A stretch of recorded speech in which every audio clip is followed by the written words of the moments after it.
चीनू के जाने के बाद घर कितना सूना सूना हो जाएगा, नहीं? कहो तो मैं रिटायर हो जाऊं।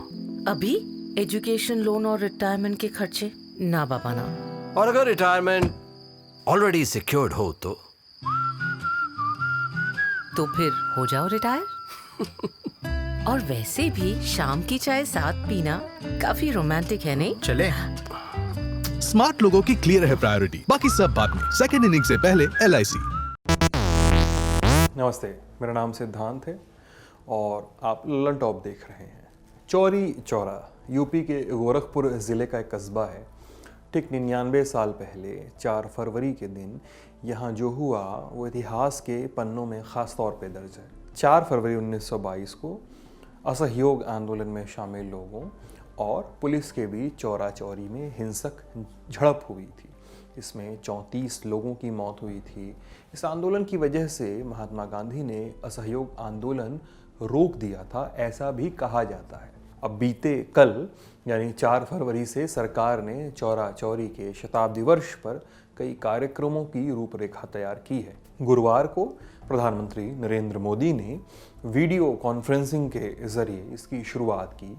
इस घटना की स्मृति में उन्होंने डाक टिकट जारी किया। इस मौके पर प्रधानमंत्री मोदी ने कहा कि चौरा चौरी में जो हुआ वो सिर्फ एक थाने में आग लगाने की घटना नहीं थी। इससे एक बड़ा संदेश अंग्रेजी हुकूमत को दिया गया था। इस घटना को इतिहास में सही जगह नहीं दी गई, लेकिन हमें इसके शहीदों को सलाम करना चाहिए। रॉलेट एक्ट के विरोध से शुरू हुई थी कहानी। बात चौरी चौरा की घटना की है।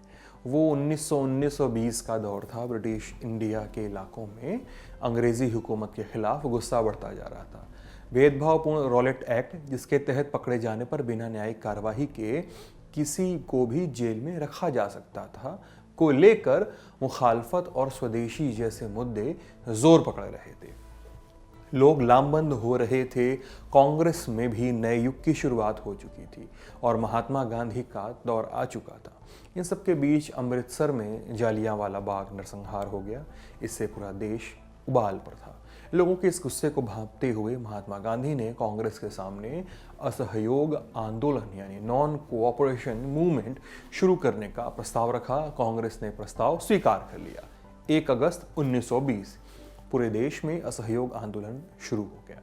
इस आंदोलन में महात्मा गांधी का जोर पूरी तरह स्वदेशी अपनाने पर था। महात्मा गांधी के आह्वान पर स्टूडेंट्स ने स्कूल जाना छोड़ दिया, वकीलों ने कोर्ट कचहरी छोड़ दिया, मजदूरों ने फैक्ट्रियों में काम करना बंद कर दिया। लोग विदेशी सामान का बहिष्कार करने लगे। एक अनुमान के मुताबिक लगभग 400 हड़तालें हुई और 70 लाख वर्किंग डेज का नुकसान हुआ। मोटा मोटी कहें तो आंदोलन सफलतापूर्वक चल रहा था। ब्रिटिश सरकार की नींद उड़ी हुई थी। लगभग 1.5 साल बीत गया, लेकिन तभी एक ऐसी घटना हो गई जिससे आहत होकर महात्मा गांधी ने असहयोग आंदोलन स्थगित कर दिया था। 4 फरवरी का दिन आ गया जिसकी हम बात कर रहे थे। 1922 की साल था और शनिवार था। चौरी चौरा के भोपा बाजार में असहयोग आंदोलन के लिए लोग जमा हुए, जुलूस निकालने लगे। थोड़ी देर में जुलूस थाने के सामने से गुजरा। माहौल बिगड़ने की आशंका को देख चौरी चौरा थाने के दरोगा ने जुलूस को अवैध मजमा घोषित कर दिया। इस पर भीड़ और भड़क गई। पुलिस और पब्लिक के बीच झड़प होने लगी। कहा जाता है कि उसी दौरान थाने का एक सिपाही एक आंदोलनकारी की गांधी टोपी उतारकर उसे अपने पैरों से कुचलने लगा। उस दौर में गांधी टोपी और महात्मा गांधी भारत की आज़ादी के सिंबल माने जाने लगे थे। लिहाजा गांधी टोपी को पैरों तले रौंदे जाते देख आंदोलनकारियों का गुस्सा 7वें आसमान पर पहुंच गया। आंदोलनकारियों का विरोध तेज हो गया। हालात से घबराकर पुलिस वालों ने जुलूस में शामिल लोगों पर फायरिंग कर दी। गोलीबारी में 11 आंदोलनकारियों की पुलिस की गोली से मौत हुई। कई अन्य घायल हुए। फायरिंग करते करते पुलिस वालों की गोलियां खत्म हो गईं। वो थाने की ओर भागने लगे। गोलीबारी से भड़की भीड़ ने पुलिस वालों को दौड़ाना शुरू कर दिया। इसी भागा दौड़ी में कुछ आंदोलनकारियों ने किसी दुकान से केरोसिन तेल का टिन का कैन उठा लिया। थाने पहुंचकर फूस और घास पतवार रखकर आग लगा दी गई। ये सब देखकर दरोगा गुप्तेश्वर सिंह ने भागने की कोशिश की तो भीड़ ने उन्हें पकड़कर आग में फेंक दिया। दरोगा के अलावा सब इंस्पेक्टर पृथ्वीपाल सिंह, बशीर खां, कपिल देव सिंह, लखई सिंह, रघुवीर सिंह, विशेषर यादव, मोहम्मद अली, हसन खां, गदाबख्श खां, जमा खां, मंगरू चौबे, रामबली पांडे, कपिल देव, इंद्रासन सिंह, राम लखन सिंह, मर्दाना खां, जगदेव सिंह, जगई सिंह को भी आग के हवाले कर दिया गया। उस दिन अपना वेतन लेने के लिए थाने पर आए चौकीदार वजीर, घिसई, जथई और कतवारू राम को भी आंदोलनकारियों ने जलती आग में फेंक दिया। ये सभी लोग जिंदा जलाकर मार दिए गए। किसी तरह एक सिपाही मोहम्मद सिद्दीकी वहां से निकलकर भागने में कामयाब हो गया। वो भागता हुआ पड़ोस के गौरी बाजार थाने पहुंचा, लेकिन वहां के दरोगा नदारत थे। उनकी गैर मौजूदगी में मोहम्मद जहूर नाम का एक सबॉर्डिनेट थाने का इंचार्ज की इसकी जिम्मेदारी संभाले हुए था। जहूर को सिद्दीकी ने सारी बात बताई। उसने जनरल डायरी में केस लिख लिया। इसके बाद जहूर और सिद्दीकी पास के कुसमही रेलवे स्टेशन पर गए। वहां से गोरखपुर जिला प्रशासन को सारी घटना की सूचना दी गई और आगे कार्रवाई हुई। इस हत्याकांड में पुलिस ने सैकड़ों आंदोलनकारियों पर केस दर्ज किया। गोरखपुर जिला कोर्ट में सुनवाई शुरू हुई। वहां के सेशंस जज H.E. होम्स ने 9 जनवरी 1923 को अपना फैसला सुनाया। फैसले में उन्होंने 172 आरोपियों को फांसी की सजा सुनाई। 2 लोगों को 2 साल की कैद और 47 आरोपियों को संदेह का लाभ देते हुए बरी कर दिया गया। सजा पाए लोगों की तरफ से गोरखपुर जिला कांग्रेस कमेटी ने इस फैसले के खिलाफ इलाहाबाद हाई कोर्ट में अपील दायर की। वहां मामले की पैरवी कांग्रेस के बड़े नेता और वकील मदन मोहन मालवीय कर रहे थे। चीफ जस्टिस ग्रिंडल पियर्स और जस्टिस पी गॉट ने केस की सुनवाई की। हाई कोर्ट के दोनों जजों ने 30 अप्रैल 1923 को अपना फैसला सुनाया। इस फैसले में 19 आरोपियों को फांसी की सजा सुनाई गई।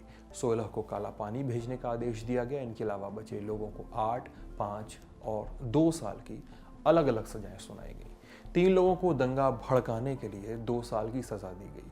38 लोगों को केस से बरी कर दिया गया। गोरखपुर जिला कोर्ट ने जहां 172 आरोपियों को गुनहगार मानते हुए फांसी की सजा सुनाई थी, वहीं हाई कोर्ट ने जिन लोगों को फांसी की सजा बरकरार रखी उनके नाम हैं विक्रम, दुदही, भगवान, अब्दुल्ला, कालीचरण, लाल मोहम्मद, लौटी, महादेव, मेघू अली, नजर अली, रघुवीर, रामलगन, रामरूप, रुदाली, सहदेव, मोहन, संपत, श्याम सुंदर और सीताराम।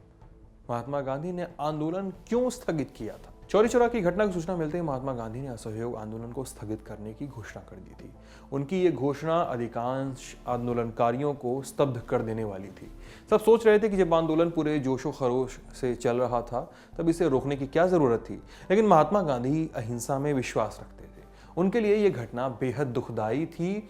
वही वजह बताई जाती है कि उन्होंने आंदोलन रोक दिया था। लेकिन कई इतिहासकार ये भी दावा करते हैं कि सिर्फ चौरी चौरा कांड की वजह से ही महात्मा गांधी ने असहयोग आंदोलन नहीं रोका। वो आंदोलन में लोगों का जोश बनाए रखने के लिए इसे बीच बीच में ब्रेक देने की स्ट्रेटजी पर चल रहे थे। साउथ अफ्रीका में भी उन्होंने ऐसा किया था, भारत में भी उन्होंने ऐसा किया था। 7-8 साल के ब्रेक पर कभी असहयोग आंदोलन, कभी सविनय अवज्ञा आंदोलन, तो कभी भारत छोड़ो आंदोलन का आह्वान करते थे। महात्मा गांधी का मानना था कि आजादी एक दिन में नहीं मिलेगी, ऐसे में लोगों को लंबे संघर्ष के लिए तैयार रखना होगा। अब चौरी चौरा कांड की स्मृति में घटना स्थल पर 1982 में तत्कालीन प्रधानमंत्री इंदिरा गांधी ने स्मारक का शिलान्यास किया। इस स्मारक का उद्घाटन 1993 में तत्कालीन प्रधानमंत्री पी.वी. नरसिम्हा राव ने किया था। बस इस जगह पर 1924 में ब्रिटिश सरकार के दौरान भी एक स्मारक बनाया गया था, लेकिन ये सिर्फ जलाकर मार दिए गए पुलिस कर्मियों के लिए बनाया गया था। ये सारी जानकारी चौरी चौरा कांड पर क्या क्या हुआ था, कब कब हुआ था, कौन कौन से लोग नामजद थे, किन किन की मौत हुई और किनको किनको सज़ा मिली, ये सारी जानकारियाँ अभिषेक लेकर आए थे। हमारे साथी हैं, मैं सिद्धांत हूँ, कैमरे के पीछे हमारे साथी मिथिलेश हैं। आप ललन टॉप देख रहे थे, बहुत बहुत शुक्रिया।